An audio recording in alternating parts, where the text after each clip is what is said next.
Good evening. আর আজকে আমি অনেকক্ষণ আগে ডিউটি থেকে এসে গেছি, তো আমার খিদাও পেয়ে গেছে, যে 5:30টার সময় এসেছি আজকে ডিউটি থেকে। তা হাতের কাছে যা পেয়েছি ওটা নিয়েই খেতে বসে গেছি। এই যে দেখতে পাচ্ছ, এটা হলো কাঁচা আম। আর এখন কটা বাজে? 7টা বাজে। 7টা, এখন 7টার সময় আমি নাকি কাঁচা আম নিয়ে বসেছি।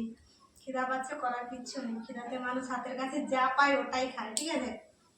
আশিস নেই, আশিস থাকলে আমাকে খেতে দিত না। এখন যেহেতু ও নেই, তাই আমি ওর অনুপস্থিতিতে আমি কেটে খেয়ে দিচ্ছি। ও যখন আসবে তখন বুঝতেও পারবে না যে আম খেয়েছি। যদি আমটা দেখে তাহলে বুঝতে পারবে, না হয় বুঝতে পারবে না। আধা আম কেটেছি, আধা আম রেখে দিয়েছি, বুঝলে।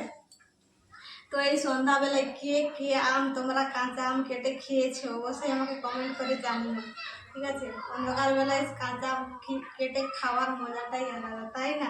সবাই তো দুপুর বেলায় খায়, কিন্তু আমি অন্ধকারে খাচ্ছি। মানে এখন সন্ধ্যা হয়ে গেছে, সন্ধ্যাবেলা খাচ্ছি। অন্ধকারে না, সন্ধ্যাবেলায় খাচ্ছি।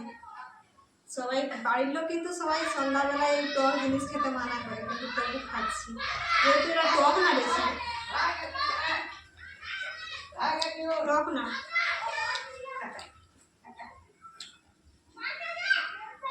তোমরা অবশ্যই কমেন্ট করে জানিও তোমরা কারা কারা সন্ধ্যাবেলায় আম খেয়েছো, কাঁচা আম খেয়েছো। তোমরা আর বাগান তো কিছু হয় না, কিন্তু কাঁচা আম কে খেয়েছো অবশ্যই কমেন্ট করে জানিও তোমরা।